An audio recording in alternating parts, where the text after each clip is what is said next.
Me and my baby, we ended up going to Costco. They ended up having a whole stack of these, and I was surprised it wasn't sold out considering what happened with Pokemon. I was surprised actually that there was any even there.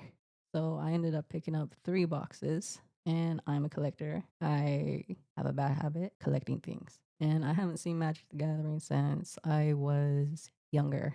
So when it came to that, it was a bit of, am I gonna like it, not like it? Because as a kid, I didn't like it. Because obviously, when you play somebody and they're not very good at teaching, let alone understanding it themselves, so every game they won continuously, and because of that, there was no chance for me to go and have a win because they won each and every game. We didn't know what to do with the lands. We didn't know what to do with the whole tapping thing because it didn't exist in their game that they created with them cards. So that way I would continuously lose. So ever since then, I was like, I don't like this game. Can't even win one game. I can't even get rid of any of their characters. It was just made so I would lose. But the reason why I like this and why I had got it was because of Lord of the Rings. And then I'm thinking, I'm going to find the one ring through all these cards. Turns out I didn't. I go on YouTube.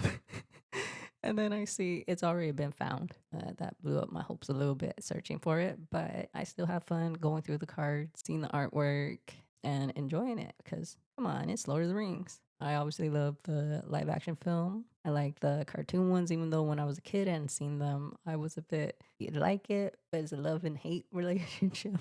And when you read the books, it makes you understand what they were doing on cable television at that time, like years ago when this had came out. And TNT would play it, but they always had a thing where they had Frodo and Sam. When they're going to come from a commercial, go to a commercial, it's being like, oh, Sam, oh, Frodo. Like they're in love with each other.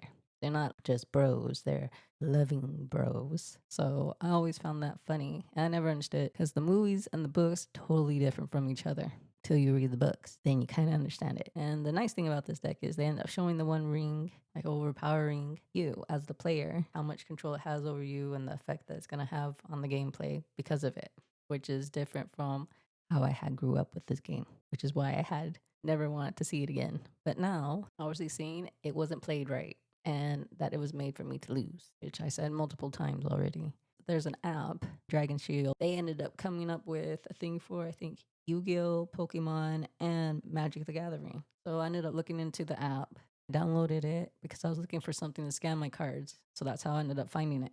I like the fact that it's free. I don't have to pay anything, and I get to see how much my deck has come up to. Unfortunately, I'm at a loss. At the moment, you can look into trading or selling or buying, but that's if you pay for the app. You could do that. But if you get it for free, look at paying attention to the fluctuation of the numbers. Another thing you can do on there is look at your friends' cards, their articles that they have. You could scan a card randomly and it won't be saved into your database. So you can see the name, how much it's going for, folios, non-folios. Friend pops over and it's like, hey, let me see your card. Oh, it's going for that much. Okay, I'll pay you this much. If you do in-person trading, I'm not very good at that. I'm a hoarder. You can also buy their card sleeves, plain ones. You could buy the ones with their images on it. You can end up making or the custom ones from your own photos or creations you design yourself, which is neat. Anyways, I thought it was nice, and I just want to show what I like.